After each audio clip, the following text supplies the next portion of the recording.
Shalom Bapak Ibu, Saudara-saudari, adik-adik yang sangat dikasihi oleh Tuhan Yesus. Nas yang akan kita renungkan kali ini adalah dari Lukas 24 ayat 1 sampai ayat 12. Adapun tema yang akan kita renungkan dari Nas ini adalah kemenangan yang menyertai ketaatan. Mari kita mulai renungan kita kali ini dengan kita bersama-sama secara seksama membaca nas kita kali ini.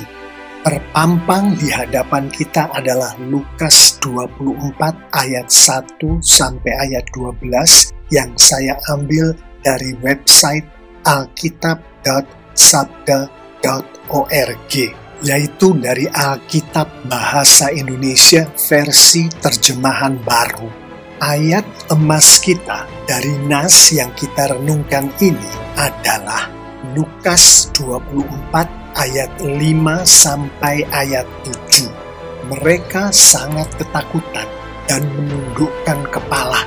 Tetapi kedua orang itu berkata kepada mereka, "Mengapa kamu mencari Dia yang hidup di antara orang mati? Ia tidak ada di sini. Ia telah bangkit. Ingatlah apa yang dikatakannya kepada kamu ketika ia masih di Galilea, yaitu bahwa Anak Manusia harus diserahkan ke tangan orang-orang berdosa dan disalibkan, dan akan bangkit pada hari yang ketiga." Dengan perhatian kita tertuju pada ayat emas kita, mari kita renungkan bersama ketaatan yang ada di dalam tema kita kali ini, yaitu kemenangan yang menyertai ketaatan. Dalam hubungannya dengan nas kita kali ini, khususnya dengan ayat emas kita, ketaatan di sini adalah ketaatan Yesus Kristus terhadap Bapanya di surga. Banyak sekali ayat-ayat di Alkitab kita yang menunjukkan kejadian-kejadian ketaatan Yesus Kristus kepada Bapanya di surga. Untuk renungan kita kali ini, khususnya dalam hubungannya dengan ayat emas kita akan merenungkan 4 kejadian ketaatan Yesus Kristus kepada Bapanya di surga dari sekian banyak kejadian ketaatan Yesus Kristus kepada Bapanya di surga, sebagaimana dinyatakan di dalam Alkitab kita. Kejadian ketaatan pertama yang akan kita renungkan adalah pada saat Yesus Kristus berserah diri sepenuhnya kepada kehendak Bapanya di surga. Dengan kata lain, Yesus Kristus taat sepenuhnya terhadap kehendak Bapanya di surga, sebagaimana dinyatakan di Lukas 22 ayat 41 dan 42.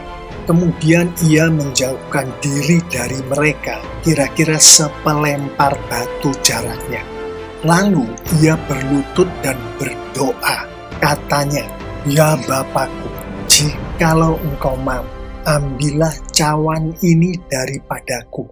Tetapi bukanlah kehendakku, melainkan kehendak-Mu lah yang terjadi," secara tersurat dan tersirat dan berdasarkan penafsiran yang ada. Firman Tuhan ini menunjukkan kepada kita bahwa kehendak Yesus Kristus adalah agar Bapanya di surga mengambil cawan ini daripada Yesus Kristus.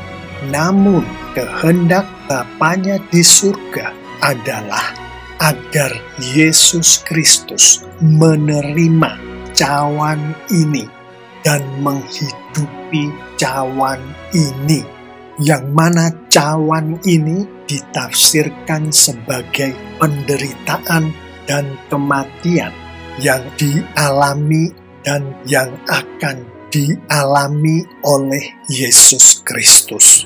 Alkitab menunjukkan Yesus Kristus menerima cawan itu, Yesus Kristus menghidupi cawan itu. Yesus Kristus taat sepenuhnya terhadap kehendak Bapanya di surga. Kejadian ketaatan kedua dari Yesus Kristus adalah pada saat Yesus Kristus tidak mempergunakan hak istimewanya sebagai anak dari Bapanya di surga, yaitu untuk meminta bantuan kepada Bapanya di surga, agar Bapanya di surga itu membebaskan dia dari penangkapan terhadapnya yang tengah terjadi pada saat itu, sebagaimana dinyatakan di Matius 26 ayat 52 dan ayat 53. Maka kata Yesus kepadanya, "Masukkan pedang itu kembali ke dalam sarungnya, sebab barang siapa menggunakan pedang akan binasa oleh pedang. Atau kau sangka bahwa aku tidak dapat berseru kepada Bapakku, supaya ia segera mengirim lebih dari 12 pasukan malaikat membantu aku?" Secara tersurat dan tersirat dan berdasarkan penafsiran yang ada, firman Tuhan ini menunjukkan kepada kita bahwa kehendak Bapanya di surga, rancangan Bapanya di surga adalah Yesus Kristus harus ditangkap dan diserahkan ke tangan orang-orang berdosa. Yesus Kristus mengetahui kehendak, rancangan dari Bapanya di surga itu. Meskipun sebagai anak dari Bapanya di surga, Yesus Kristus memiliki hak istimewa yang dengan mudahnya dapat dia pergunakan, yaitu untuk meminta bantuan dari Bapanya di surga, yang dalam hal ini meminta bantuan agar Bapanya di surga mengirim lebih dari 12 pasukan malaikat untuk membantu Yesus Kristus agar dia tidak ditangkap, agar dia tidak diserahkan ke tangan orang-orang berdosa itu. Namun, sebagaimana dinyatakan di dalam Alkitab, Yesus Kristus tidak mempergunakan hak istimewanya itu. Yesus Kristus tidak meminta Bapanya di surga untuk mengirimkan pasukan malaikat untuk membinasakan orang-orang yang sedang menangkap dia itu. Padahal seorang malaikat saja, sebagaimana dinyatakan di 2 Raja-Raja 19 ayat 35, Yesaya 37 ayat 36, dapat membinasakan 185.000 orang musuh. Apalagi 12 pasukan malaikat. Artinya, jika Yesus Kristus mau, maka orang-orang yang saat itu sedang menangkap dia dengan sangat mudah, dalam sekejap mata, semuanya dapat dibinasakan oleh malaikat Tuhan atas permintaan Yesus Kristus kepada Bapanya di surga. Yesus Kristus tidak berkehendak untuk menentang kehendak Bapanya di surga. Yesus Kristus taat sepenuhnya terhadap kehendak, terhadap rancangan dari Bapanya di surga. Dari konteks Alkitab kita mengetahui bahwa Yesus Kristus ditangkap dan diserahkan ke tangan orang-orang berdosa sebagaimana kehendak, sebagaimana rancangan Bapanya di surga. Kejadian ketaatan ketiga dari Yesus Kristus adalah pada saat Yesus Kristus tidak menyelamatkan dirinya dari penyaliban, sebagaimana dinyatakan di Matius 27 ayat 40 sampai ayat 43. Mereka berkata, "Hai engkau yang mau merubuhkan bait suci dan mau membangunnya kembali dalam 3 hari, selamatkanlah dirimu jikalau engkau anak Allah. Turunlah dari salib itu." Demikian juga imam-imam kepala bersama-sama ahli-ahli Taurat dan tua-tua mengolok-olokkan dia, dan mereka berkata, "Orang lain ia selamatkan, tetapi dirinya sendiri tidak dapat ia selamatkan. Ia Raja Israel, baiklah ia turun dari salib itu, dan kami akan percaya kepadanya. Ia menaruh harapannya pada Allah. Baiklah Allah menyelamatkan dia, jikalau Allah berkenan kepadanya, karena ia telah berkata, 'Aku adalah anak Allah,' secara tersurat dan tersirat, dan berdasarkan penafsiran yang ada. Firman Tuhan ini menunjukkan kepada kita bahwa kehendak dari Bapanya di surga, rancangan dari Bapanya di surga adalah untuk Yesus Kristus disalibkan. Dari konteks Alkitab kita mengetahui bahwa sebagai anak Allah, Yesus Kristus lebih dari mampu untuk menyelamatkan dirinya sendiri. Yesus Kristus lebih dari mampu untuk turun dari salib itu dan menyelamatkan dirinya.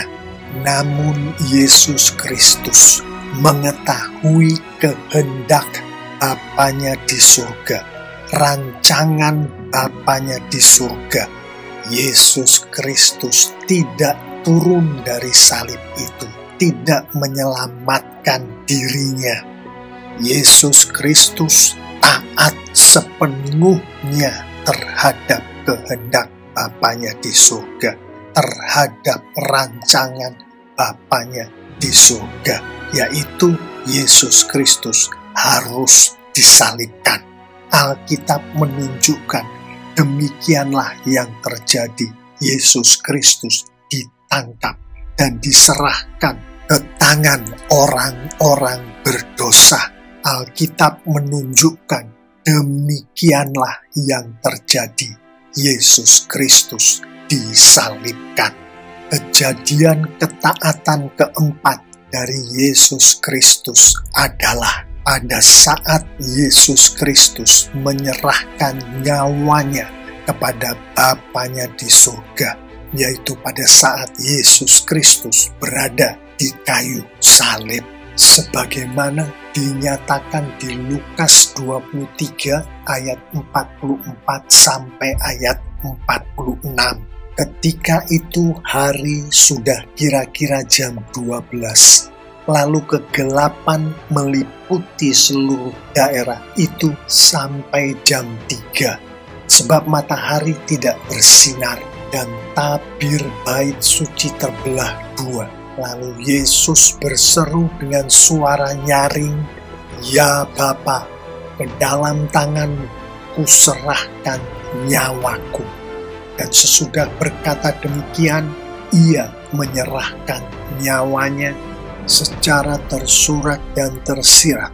Dan berdasarkan penafsiran yang ada, ayat-ayat ini menunjukkan kepada kita bahwa kehendak Bapanya di surga, rancangan Bapanya di surga adalah bagi Yesus Kristus untuk mati di kayu salib. Yesus Kristus harus mati di kayu salib. Pada saat Yesus Kristus berseru kepada Bapanya di surga, "Ya Bapa, ke dalam tanganmu kuserahkan nyawaku." Dan kemudian Yesus Kristus menyerahkan nyawanya kepada Bapanya di surga. Yesus Kristus taat sepenuhnya terhadap kehendak Bapanya, terhadap rancangan Bapanya. Alkitab menunjukkan demikianlah yang terjadi. Yesus Kristus mati di kayu salib, mendampingi ketaatan demi ketaatan demi ketaatan kepada Bapanya di surga yang dihidupi oleh Yesus Kristus. Bapanya di surga pun menghendaki, Bapanya di surga pun merancangkan untuk Yesus Kristus memperoleh kemenangan sebagaimana dinyatakan di Lukas 24 ayat 5 sampai ayat 7.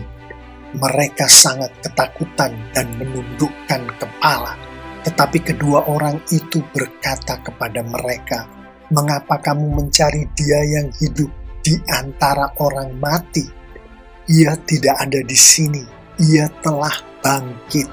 Ingatlah apa yang dikatakannya kepadamu ketika Ia masih di Galilea, yaitu bahwa Anak Manusia harus diserahkan ke tangan orang-orang berdosa dan disalibkan dan akan bangkit pada hari yang ketiga." Ayat-ayat ini secara tersurat dan dengan sangat jelas menunjukkan kepada kita semua dan kepada seluruh dunia, Yesus Kristus telah bangkit. Yesus Kristus bangkit dari kuburnya pada hari yang ketiga.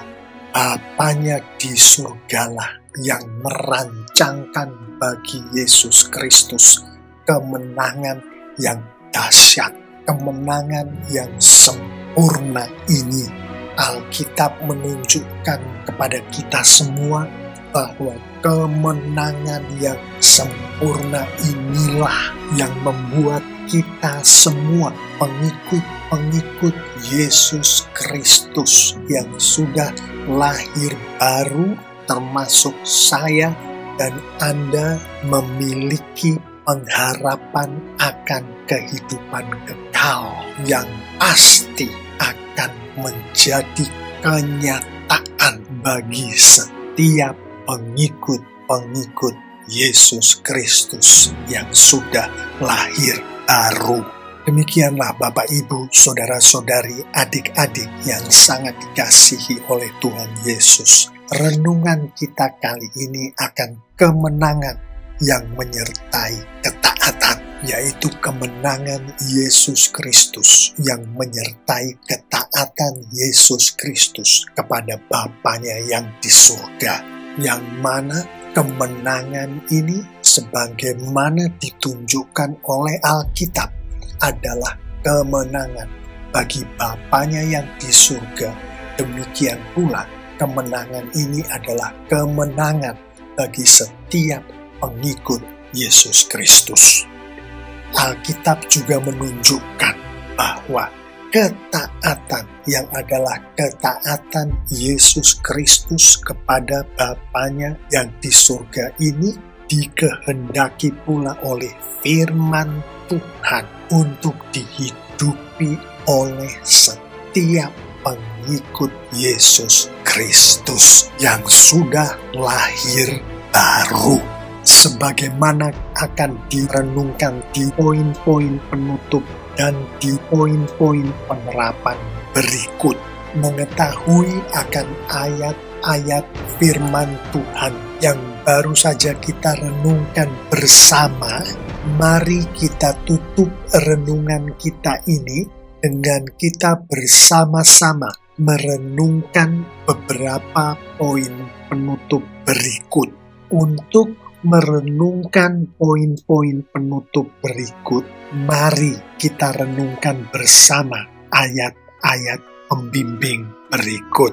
Ayat pembimbing pertama untuk kita renungkan adalah Yohanes 17 ayat 4. Aku telah mempermuliakan engkau di bumi dengan jalan menyelesaikan pekerjaan yang engkau berikan kepadaku untuk melakukannya secara tersurat dan tersirat dan berdasarkan penafsiran yang ada. Firman Tuhan ini menunjukkan kepada kita bahwa Tuhan menghendaki putranya yang tunggal, Yesus Kristus, untuk mempermuliakan Tuhan, yaitu dengan Tuhan memberikan pekerjaan kepada Yesus Kristus, untuk Yesus Kristus menyelesaikan pekerjaan yang diberikan oleh Tuhan, oleh Bapanya di surga itu, untuk dengan taat dilakukan sampai selesai oleh putranya yang tunggal itu. Alkitab menunjukkan bahwa Tuhan memberikan pekerjaan untuk diselesaikan oleh Yesus Kristus ini melalui firman Tuhan. Artinya, untuk Yesus Kristus mempermuliakan Tuhan, untuk Yesus Kristus menyelesaikan pekerjaan yang diberikan Tuhan kepadanya, maka Yesus Kristus harus menghidupi firman Tuhan. Saat firman Tuhan dihidupi, baik oleh Putra Tunggal Tuhan, baik oleh umat Tuhan, artinya pada saat firman Tuhan menjadi kenyataan di dalam kehidupan ini, saat firman Tuhan menjadi kenyataan di dunia ini, baik itu dilakukan oleh Tuhan melalui putranya yang tunggal Yesus Kristus, baik itu dilakukan oleh Tuhan melalui umatnya, saat itu pula lah Tuhan dipermuliakan, saat itu pula lah Tuhan di dalam tanda kutip mengalami kemenangan. Berdasarkan ayat pembimbing ini, kita mengetahui lebih dalam makna dari Lukas 24 ayat 5 sampai ayat 7 yang kita renungkan tadi. Benar bahwa kemenangan di sini adalah Yesus telah bangkit, yang ditafsirkan sebagai Yesus telah menang atas kuasa dosa. Yesus telah menang atas kuasa maut. Lebih dalam lagi, kemenangan di sini adalah pada saat firman Tuhan menjadi kenyataan, pada saat kehendak Tuhan menjadi kenyataan, pada saat rancangan Tuhan menjadi kenyataan, termasuk pada saat firman Tuhan yang kita baca dari Lukas 24 ayat 6 dan 7.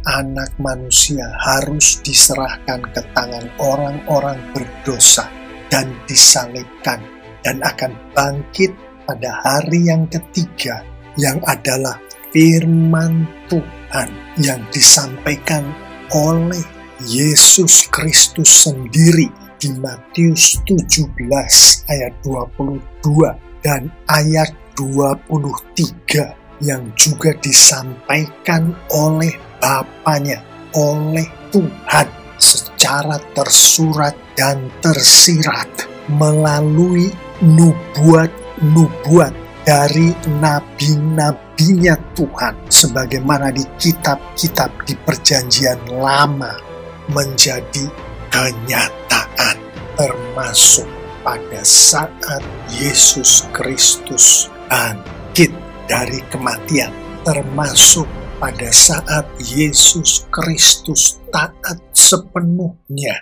kepada Bapanya yang di surga, sebagaimana di Lukas 22 ayat 41 dan ayat 42, sebagaimana pula di Matius 26 ayat 52 sampai ayat 53, sebagaimana pula di Matius 27 ayat 40 sampai ayat 43, sebagaimana pula di Lukas 23 ayat 44 sampai 46 yang tadi kita renungkan, yang adalah penggenapan firman Tuhan di Matius 17 ayat 23, dan firman Tuhan yang dinubuatkan oleh para nabi-nabinya Tuhan di kitab-kitab di Perjanjian Lama.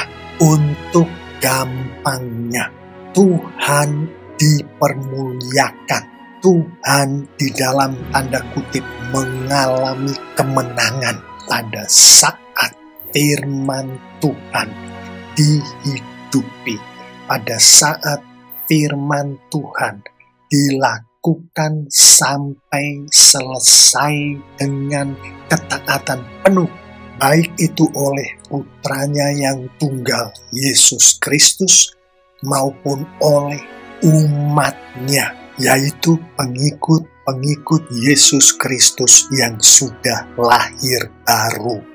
Mengetahui akan ayat-ayat firman Tuhan dan penafsiran-penafsirannya yang baru saja kita renungkan bersama tadi, mari kita akhiri renungan kita kali ini dengan kita bersama-sama merenungkan beberapa penerapan berikut.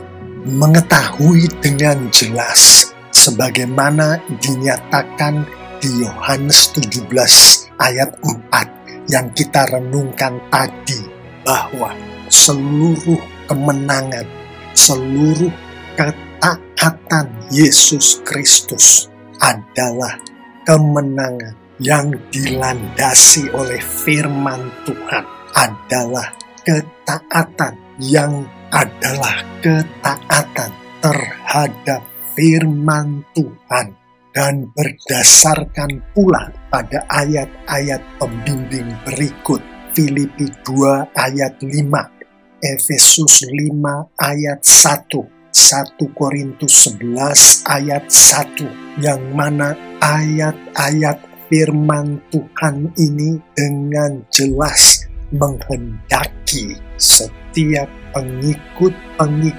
Kristus yang sudah lahir baru untuk harus meneladani Yesus Kristus, termasuk untuk harus menghidupi firman Tuhan sebagaimana Yesus Kristus menghidupi firman Tuhan. Maka kelompok penerapan pertama untuk kita renungkan dan kita hidupi atas urapan dari Roh Kudus Kristus adalah berdoalah, memohon kepada Tuhan agar Roh Kudus Tuhan berkenan memampukan dan membuat kita untuk selalu menggumuli, selalu menghidupi firman Tuhan hari lepas hari. Perwujudan dari kelompok penerapan pertama ini termasuk setiap pengikut Yesus Kristus yang sudah lahir baru, membaca, mengerti, dan melakukan firman Tuhan atas bimbingan dari Roh Kudus Tuhan setiap saat di dalam kehidupan pengikut-pengikut Yesus Kristus. Itu kelompok penerapan kedua yang adalah kelompok penerapan terakhir untuk kita hidupi setiap hari dari nas kita kali ini adalah mengetahui pula berdasarkan ayat-ayat pembimbing berikut. Filipi 2 ayat 13, Filipi 1 ayat 6, yaitu Allah Bapa di surgalah yang mengerjakan di dalam setiap pengikut Yesus Kristus segala macam pekerjaan baik yang dilakukan oleh pengikut Yesus Kristus itu, yaitu melalui Roh Kudus Tuhan yang ada di dalam diri pengikut Yesus Kristus itu, melakukan pekerjaan-pekerjaan baik itu, termasuk melakukan ketaatan demi ketaatan yang kemudian didampingi, disertai dengan kemenangan demi kemenangan, dan juga mengetahui bahwa Tuhan, bahwa Yesus Kristuslah yang memulai, yang melakukan, dan yang menyelesaikan setiap pekerjaan baik yang dilakukan oleh para pengikut Yesus Kristus. Termasuk dalam pekerjaan baik ini adalah ketaatan demi ketaatan yang disertai dengan kemenangan demi kemenangan yang kita renungkan tadi, yang mana secara tersirat firman Tuhan akan hal ini termasuk di Filipi 2 ayat 13 dan Filipi 1 ayat 6, menghendaki setiap pengikut Yesus Kristus untuk berserah diri untuk dipakai oleh Roh Kudus Tuhan sebagai alat Tuhan.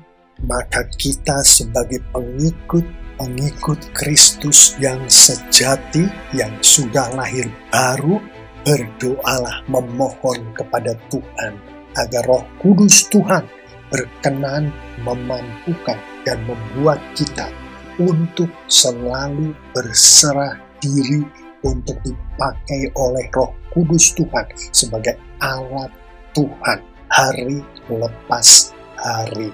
Perwujudan dari kelompok penerapan terakhir ini termasuk pengikut Yesus Kristus mematuhi perintah Tuhan dan menjauhi larangan Tuhan waktu lepas waktu. Perintah Tuhan, larangan Tuhan sebagaimana dinyatakan di dalam Alkitab.